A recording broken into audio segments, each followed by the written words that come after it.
Hi everyone, welcome back to ಮೇಘ್ನಾ blogs. ಎಲ್ಲರೂ ಯುಗಾದಿ ಹಬ್ಬನ ಚೆನ್ನಾಗಿ ಆಚರಣೆ ಮಾಡಿದ್ದೀರಾ ಅನ್ಕೋತಿದ್ದೀನಿ. ನಿಮಗೂ ಹಾಗೂ ನಿಮ್ಮ ಕುಟುಂಬದವರಿಗೂ ಯುಗಾದಿ ಹಬ್ಬದ ಶುಭಾಶಯಗಳು.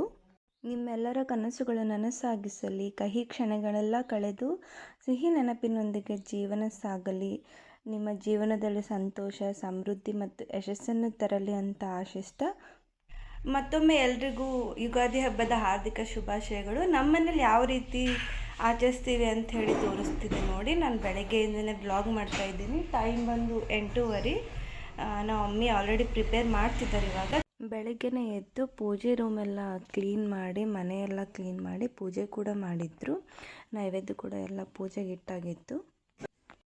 ಬೆಳಗ್ಗೆ ಟಿಫಿನಿಗೆ ತಾಲಿಪಟ್ಟು ಮಾಡ್ತಿದ್ದಾರೆ ಅವರು. ನಿನ್ನೆ ಅಮಾವಾಸ್ಯೆ ಇರೋದ್ರಿಂದ ಒಬ್ಬಟ್ಟೆಲ್ಲ ನಿನ್ನೆನೇ ಮಾಡಿದ್ದಾಯಿತು. ಇವತ್ತು ನೈವೇದ್ಯಗೆ ಅಂಥೇಳಿ ಶಾವಿಗೆ ಮತ್ತು ಹಾಲು ಅಷ್ಟೇ. ಇದೆಲ್ಲ ಮಧ್ಯಾಹ್ನಕ್ಕಿದು ಪ್ರಿಪ್ರೇಷನ್ನು. ಇಲ್ಲಿ ಪ್ರಿಪೇರ್ ಆಗ್ತಿದ್ದೆ ನೋಡಿ, ಬೇವು ಅಂಥೇಳಿ. ನಮ್ಮ ಕಡೆ ಯುಗಾದಿಗೆ ಬೇವು ಮಾಡ್ತೀವಿ, ಅದೇ ಸ್ಪೆಷಲ್ಲು ಯುಗಾದಿ ಹಬ್ಬಕ್ಕೆ. ಅದನ್ನೇ ಪ್ರಿಪ್ರೇಷನ್ ಮಾಡ್ತಿದ್ದಾರೆ ಇಲ್ಲಿ. ಹೆಂಗೆ ಮಾಡ್ತಾರೆ ಅಂಥೇಳಿ ನಾನು ವಿಡಿಯೋದಲ್ಲಿ ತೋರಿಸ್ತೀನಿ, ನೀವು ಟ್ರೈ ಮಾಡಿ. ಇವೆಲ್ಲ ಡ್ರೈ ಫ್ರೂಟ್ಸ್ ಎಲ್ಲ ಮಿಕ್ಸಿಗೆ ಹಾಕಬೇಕು. ಇದರಲ್ಲಿ ಪುಟಾಣಿ ಅಂದರೆ ಹುರ್ಗಡ್ಲೆ ಬೀಜ, ಆಮೇಲೆ ಕಲ್ಸಕ್ಕರೆ, ಅಜ್ವೈನ್ ಎಲ್ಲ ಇದೆ. ಇದು ನೆಕ್ಸ್ಟ್ ಇದು ಪೆಪ್ಪರ್ ಮೆಟ್ಟೆ ಆಪ್ಷನಲ್ಲ, ಬೇಕಂದರೆ ಹಾಕಿ, ಇಲ್ಲದಿದ್ದರೆ ಬೇಡ. ಇದು ಉತ್ತತ್ತಿ ಅಂದರೆ ಒಣ ಖಜೂರಿ, ಮತ್ತು ಒಣ ದ್ರಾಕ್ಷಿ, ಬಾದಾಮಿ ಒಂದು 5ರಿಂದ 6, ಏಲಕ್ಕಿ ಒಂದು 2-3, ಗೋಡಂಬಿ ಒಂದು 10 ಅಥವಾ 5ರಿಂದ 6 ಸಾಕು. ಆಮೇಲೆ ವಾಟರ್ಮೆಲನ್ ಬೀಜ ಸ್ವಲ್ಪ ಹಾಕ್ತೀವಿ ಮಿಕ್ಸಿಗೆ ಸ್ವಲ್ಪ. ಆಮೇಲೆ ಬೇವೆಲ್ಲ ಆದಮೇಲೆ ಒಂದು ಸ್ವಲ್ಪ ಹಾಕ್ಲಿಕ್ಕೆ ಇಟ್ಕೊಂಡಿರ್ತೀವಿ. ಮಿಕ್ಸಿ ಎಲ್ಲ ಆದಮೇಲೆ ಹುಣಸೆ ಹಣ್ಣನ್ನು ಬೆಳಗ್ಗೆನೇ ನೆನೆ ಇಟ್ಟಿದ್ವಿ ನಾವು. ಜಾಸ್ತಿ ಹುಣಸೆ ಹಣ್ಣಿಂದನೇ ಮಾಡೋದು, ಹುಣಸೆ ಹಣ್ಣಿನ ರಸದಿಂದ. ಬೆಳಗ್ಗೆ ಒಂದು 2 ಅವರ್ಸ್ ನೆನೆ ಇಟ್ಟರೆ ಸಾಕು. ಆ ನೀರನ್ನು ಮಮ್ಮಿ ಸೋಸ್ತಾ ಇದ್ದಾರೆ ಅವರು. ಫಸ್ಟ್ ಆ ನೀರನ್ನು ಇದರಲ್ಲಿ ಹಾಕಬೇಕು. ನಮಗಿದು ಹುಳಿ ಜಾಸ್ತಿ ಅನಿಸುತ್ತಂದರೆ ಆಮೇಲೆ ನಾವು ನೀರು ಹಾಕ್ಕೋಬೋದು. ಇದು ಮಿಕ್ಸಿಗೆ ಹಾಕಿದ್ವಲ್ಲ ಡ್ರೈ ಫ್ರೂಟ್ಸ್ ಅದೆಲ್ಲ, ಅದಾದಮೇಲೆ ಖಜೂರಿನೂ ಚಿಕ್ಕದಾಗಿ ಕಟ್ ಮಾಡ್ಕೊಬೇಕು. ನೀವು ಬೇಕಂದರೆ ಚಾಕುವಿಂದನೇ ಕಟ್ ಮಾಡ್ಕೊಳ್ಳಿ. ನಾವು ಮಮ್ಮಿ ಕೈಯಿಂದನೇ ಕಟ್ ಮಾಡ್ತಿದ್ದಾರೆ ಅವರು. ಸ್ವಲ್ಪ ದೊಡ್ಡದಾಗೇ ಇದೆ ಅದು. ನೀವು ಬೇಕಂದರೆ ಫುಲ್ ಚಿಕ್ಕದಾಗಿ ಸ್ಮಾಲ್ ಪೀಸಾಗಿನೂ ಕಟ್ ಮಾಡಿ ಹಾಕ್ಕೋಬೋದು.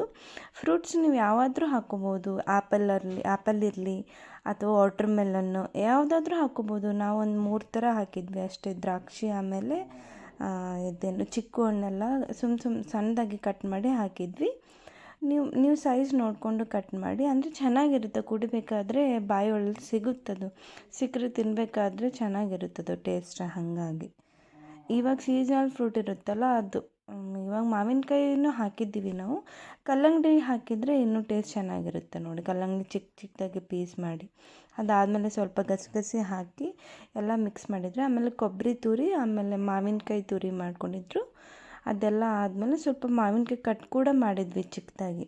ಅದನ್ನು ಎಲ್ಲ ಮಿಕ್ಸ್ ಮಾಡಿದ್ದಾಯಿತು. ಇವಾಗ ಹುಳಿಯಾಗಿರುತ್ತಲ್ಲ ಸ್ವಲ್ಪ ನೋಡಿಕೊಂಡು ಬೆಲ್ಲ ಹಾಕಬೇಕು. ಸ್ವೀಟ್ ಜಾಸ್ತಿ ಬೇಕಂದರೆ ಜಾಸ್ತಿ ಬೆಲ್ಲ ಹಾಕಿ, ಸ್ವಲ್ಪ ರುಚಿಗೆ ತಕ್ಕಷ್ಟು ಉಪ್ಪು ಎಲ್ಲ ಆದಮೇಲೆ ಸ್ವಲ್ಪ ನೀರು ಹಾಕಬೇಕು. ಎಷ್ಟು ನಿಮಗೆ ಬೇವು ಬೇಕು, ಎಷ್ಟು ಅಳತೆಗೆ ಬೇವು ಬೇಕು ಅಂತೇಳಿ ಅದೆಲ್ಲ ಹಾಕಿದರೆ ಬೇವು ರೆಡಿ ಆಗುತ್ತೆ. ಸೊ ಫಸ್ಟ್ ರೆಡಿ ಆದ ತಕ್ಷಣವೇ ಅದಕ್ಕೆ ಪೂಜೆ ಮಾಡ್ತಾರೆ. ಅಂದರೆ ದೇವ್ರಿಗೆ ನೈವೇದ್ಯ ಮಾಡೋಕ್ಕೂ ಮುಂಚೆ ಅಥವಾ ಮನೇಲಿ ಕುಡಿಯೋದಕ್ಕೂ ಮುಂಚೆ ಪೂಜೆ ಮಾಡಿ ಇಟ್ಕೊಳ್ಳೋದು. ನಮ್ಮ ಕಡೆ ಸ್ಪೆಷಲ್ ಏನಂದರೆ ಪಾಡ್ಯ ದಿನ, ಅಂದರೆ ಯುಗಾದಿ ಅಮಾವಾಸ್ಯೆ ನೆಕ್ಸ್ಟ್ ದಿನ ಮನೇಲಿ ಗಂಡು ಮಕ್ಕಳಿಗೆಲ್ಲ ಆರತಿ ಅಂತ ಹೇಳಿ ಮಾಡ್ತೀವಿ. ಅಂದರೆ ಕಳಶ ಅಂಥೇಳಿ ಮಾಡ್ತೀವಿ ಹೆಣ್ಮಕ್ಳು. ಅವ್ರು ನಮ್ಮ ತಮ್ಮ ಮತ್ತು ಪಪ್ಪ ಕುಂತಿದ್ರು. ಅವ್ರಿಗೆ ನಾನು ನಮ್ಮ ತಂಗಿ ಇಬ್ಬರು ಕಳಶ ಮಾಡ್ತಾ ಇದ್ವಿ. ಹಾಗೆ ಕಾಡ್ತಾಯಿದ್ವಿ. ಅಂದರೆ ಆರತಿ ಮಾಡಿದ್ಮೇಲೆ ಅವ್ರು ನಮಗೆ ದುಡ್ಡು ಕೊಡ್ತಾರೆ. ನಾವು ರೇಗಿಸ್ತಿರ್ತೀವಿ, ಜಾಸ್ತಿ ದುಡ್ಡು ಕೊಡ್ಬೇಕು ನೋಡು ನೀವು, ಹಂಗೆ ಹಿಂಗೆ ಅಂತೇಳಿ. ನಮ್ಮ ತಮ್ಮ ಅಲ್ಲ, ಅಣ್ಣ ಆಗಿದ್ದರೆ ಜಾಸ್ತಿ ಕೇಳ್ಬೋದು. ತಮ್ಮ ಅಲ್ಲ, ಇರಲಿ ಬಿಡು ಅಂದ್ಕೊಂಡು ಸುಮ್ಮನಾಗೋದಷ್ಟೆ. ನಾನು ಮತ್ತು ನಮ್ಮ ತಂಗಿ ಇಬ್ಬರು ಆರತಿ ಎಲ್ಲ ಮಾಡಿ ಮುಗಿಸಿದ್ವಿ. ಫಸ್ಟು ಮನೆಯಲ್ಲಿನೇ ಬೇವು ಕೊಟ್ಬಿಡ್ತೀವಿ. ಟೇಸ್ಟೆಲ್ಲ ನೋಡಿರ್ತೀವಿ, ಅವ್ರಿಗೆ ಬೇವು ಕೊಡ್ತೀವಿ. ಬೇವೆಲ್ಲ ಕುಡ್ದಾದ್ಮೇಲೆ ಅವರು ಟಿಫಿನ್ ಅಥವಾ ಏನು ಮಾಡಿರ್ತೀವಿ ಅದನ್ನೆಲ್ಲ ತಿಂದು ಹೊರಗಡೆ ಹೋಗಿಬಿಡ್ತಾರೆ ಅವರು. ಮುಂಚೆ ಎಲ್ಲ ನಾವು ಫ್ರೆಂಡ್ಸ್ ಮನೆಗೆಲ್ಲ ಹೋಗಿ ಅವ್ರು ನಮ್ಮ ಮನೆಗೆಲ್ಲ ಬಂದು ಕುಡಿತಿದ್ವಿ. ಅವ್ರನ್ನ ಚಿಕ್ಕ ವಯಸ್ಸಲ್ಲಿ ಸ್ಕೂಲ್ಗೆಲ್ಲ ಹೋಗಬೇಕಾದ್ರೆ ಅದೇ ಚೆನ್ನಾಗಿತ್ತು. ಫ್ರೆಂಡ್ಸ್ ಮನೆಗೆ ನಾವು ಹೋಗೋದು, ಅವ್ರು ನಮ್ಮ ಮನೆಗೆ ಬರೋದು, ಒಂಥರ ಚೆನ್ನಾಗಿರುತ್ತದೆಲ್ಲ. ಅದಾದಮೇಲೆ ನಮ್ಮದು ಬಂಗಾರಿ ಫೋಟೋಶೂಟ್ ಮಾಡೇ ಇರಲಿಲ್ಲ ಹುಟ್ಟಿದಾಗಿಂದ. ಇವತ್ತು ಮಾಡೋಣ ಅಂಥೇಳಿ ಯುಗಾದಿ ಥೀಮ್ ಇಟ್ಕೊಂಡು ಮಾಡ್ತಾಯಿದ್ವಿ. ಮಾವಿನಕಾಯಿ ಗಿಡ ಮಾಡೋಣ ಅಂದ್ಕೊಂಡು ಮಾಡಿದ್ದು. ಸ್ವಲ್ಪ ನ್ಯಾಚುರಲ್ ಆಗಿ ಕಾಣಿಸ್ಲಿ ಅಂಥೇಳಿ ಕಟ್ಟಿಗೆದು ಮೇಲ್ಗಡೆ ಸಿಪ್ಪೆ ಇರುತ್ತಲ್ಲ ಅದನ್ನು ತೊಗೊಂಡು ಬಂದೆ ಡೈರೆಕ್ಟ್ ಇಟ್ಟಿದ್ವಿ. ಅದು ನಿಜವಾಗ್ಲೂ ಗಿಡ ಥರನೇ ಕಾಣಿಸ್ಲಿ ಅಂಥೇಳಿ, ಯಾವುದು ಬಟ್ಟೆ ಅಥವಾ ದುಪ್ಪಟ್ಟ ಯೂಸ್ ಮಾಡೋದು ಬೇಡ ಅಂಥೇಳಿ ನ್ಯಾಚುರಲ್ ಆಗಿರೋದೇ ತೊಗೊಂಬಂದಿದ್ವಿ. ಬೇವೆಲ್ಲ ಇಟ್ಟು ಅವಳಿಗೆ ಉಯ್ಯಾಲೆ ಮೇಲೆ ಮಲಗಿಸೋಣ ಅನ್ನೋ ಥೀಮಲ್ಲಿ ಮಾಡಿ ಒಂದೆರಡು ಫೋಟೋಸ್ ಎಲ್ಲ ತೆಗ್ದು ಈ ಥರ ಯುಗಾದಿ ನಾವೆಲ್ಲ ಆಚರಣೆ ಮಾಡಿದ್ವಿ. ನಿಮ್ಮ ಕಡೆ ಯಾವ ಥರ ಎಲ್ಲ ಆಚರಣೆ ಮಾಡ್ತೀರಿ ಕಮೆಂಟಲ್ಲಿ ತಿಳಿಸಿ. ವಿಡಿಯೋ ಇಷ್ಟ ಆದರೆ ಲೈಕ್ ಮಾಡಿ. Thank you.